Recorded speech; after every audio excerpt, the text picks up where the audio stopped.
अस्सलाम वालेकुम दोस्तों। ड्रामा सीरियल दोलाब जे नई ईंदड़ एपिसोड में छा थींदो तव्हांखे सॼी कहाणी ऐं अपडेट इन नंढड़ी ऐं छोटड़ी वीडियो में ॾींदासीं। दोस्तों वीडियो खे आख़िर ताईं ॾिसंदा मुंहिंजे यूट्यूब चैनल अमीर जमाल खिला में सब्सक्राइब कंदा ऐं बेल आइकन को ज़रूर प्रेस कंदा जीअं असांजो नओं हर ईंदड़ वीडियो पहिरियों ते सभ खां पहिरियां पहुचंदी रहे। ऐं दोस्तों तव्हां भी नवां अपडेट ॾिसंदा रहो। दोस्तों तव्हांजो टाइम वेस्ट कोन पिया करायूं, हलूं था पंहिंजे कहाणी ऐं अपडेट जी तरफ़। दोस्तों हाणे तव्हां ॾिसंदो त रेस शाहनवाज़ फैसले जी ॻाल्हि ॿुधी ऐं उनखे बाहियूं लॻी वेंदियूं। ऐं पोइ रेस शाहनवाज़ इहो चवंदो त रेज़न खे कहिड़ी खुटी खई हुई जो उहो रेस मंसूर वटि ॻाल्हियूं पियो कराए। मतिलबु हू मुंहिंजे फैसले मां मुतमिन न आहे, उन करे हू हाणे रेस मंसूर वटि ॻाल्हियूं पियो कराए। ऐं हाणे मां रेस मंसूर जो कमु तमामु कंदसि ऐं ॿिए पासे रेज़न खे ॾांवं ॾियण जी कोशिशि कंदसि, छो जो हू हाणे रेस मंसूर सां मिलंदो रहंदो ऐं मुंहिंजे लाइ खॾ खटींदो रहंदो। उन जे करे मां हाणे रेज़न खे झुकाइण जी कोशिशि कंदसि। मां ॾिसां त हू मुंहिंजे नापे ते कीअं न पियो अचे। हुन मुंहिंजे नापे जो इनकारी कई आहे, मतिलबु हुन पंहिंजी मौत खे दावत ॾिनी आहे। ऐं ॿिए पासे तव्हां ॾिसंदो त रेज़न ककर खे सम्झाईंदो त अगरि तूं रेस मंसूर जे मथां ज़ोर रखी हा त पोइ हू कूंज खे हिते वठी अचे हा, जो अगरि असां हुते वियासीं त पोइ रेस मंसूर असांजे अॻियां कई ॻाल्हियूं कंदो ऐं कई शर्त कंदो। इन पोइ इहा शर्त असांखे हर हाल में मञणा ई पवंदा। जेसीं ताईं असां इहा शर्त न मञींदासीं तेसीं ताईं कूंज असांजे हवाले न कयो वेंदो।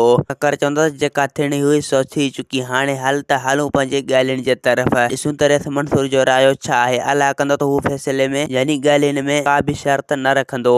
ऐं ॿिए पासे दोस्तों तव्हां ॾिसंदो त रेस मंसूर वटि रेज़न ऐं ककर वारा पहुची वेंदा। उनखे चवंदा त तूं गुलपरी खे मुराद खां असांखे वठी ॾे। अगरि गुलपरी तूं मुराद वारनि खां न वठी ॾिनी त पोइ असां सोडल खे कॾहिं बि आज़ाद न कंदासीं। ऐं हा तूं सिर्फ़ु हाणे कूंज असांजे हवाले कर, बाक़ी बक़ाया ॻाल्हियूं पोइ ॾिसी वठंदासीं। रेस मंसूर चवंदो त ईअं मां कूंज अव्हां जे हवाले कॾहिं बि न कंदसि। ऐं हा फैसले जे ज़रिए ऐं ॻाल्हियुनि जे ज़रिए ऐं कूंज अव्हां जे हवाले करे सघां थो ऐं गुलपरी मुराद वारनि खां तव्हांखे बि वठी ज़रूरु ॾींदसि, यानी ॻाल्हियुनि जे ज़रिए। अगरि ॻाल्हियुनि में तव्हां ॾोही निकितो त पोइ गुलपरी कॾहिं बि तव्हां जे हवाले न कयो वेंदो, छो जो मुराद हक़ ऐं सच जो साथ ॾेई रहियो आहे ऐं हू पंहिंजी भेण खे मौत जे तरफ़ धिकण कॾहिं बि न चाहींदो। जो तव्हां जे मथां भरोसो न आहे, तव्हां कॾहिं बि हुन नियाणी खे नुक़सानु पहुचाए सघो था। उन करे मुराद कॾहिं बि गुलपरी तव्हां जे हवाले न कंदो। ऐं रेस मंसूर चवंदो त मुंहिंजा के शर्त आहिनि। पहिरियों शर्त इहो आहे त कूंज खे तव्हां कॾहिं बि न मारींदव। ऐं ॿियो शर्त इहो आहे त तव्हां कूंज खे वठी वञी पंहिंजे घर में रहाईंदो, यानी हिफ़ाज़त सां उनखे का बि नुक़सान न पहुचाईंदो। अगरि तव्हां इहे मुंहिंजा शर्त क़बूल कयो था त पोइ मां कूंज अव्हां जे हवाले ज़रूरु कंदुसि। ककर चवंदो त रेस असां तुंहिंजा सभु शर्त मञण लाइ तयारु आहियूं, तूं सिर्फ़ु कूंज असांजे हवाले कर।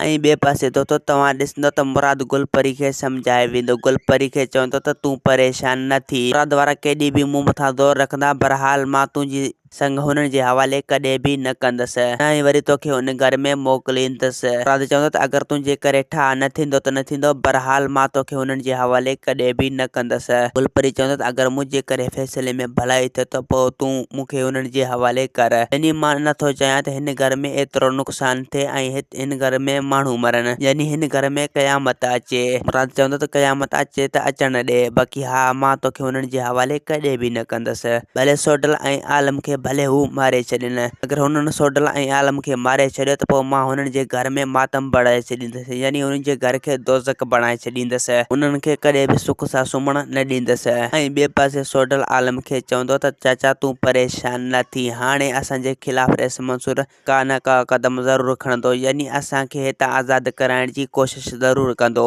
जो रेस मंसूर मथां इहा असांजी पूरी पक आहे, छो जो हू मनपसंद माण्हू आहे। दोस्तों असांखे ॾींदा हाणे इजाज़त, वरी तव्हां सां मिलंदासीं के नई ईंदड़ वीडियो में। जेसीं ताईं पंहिंजो ख़्यालु रखंदा। ख़ुदा हाफ़िज़।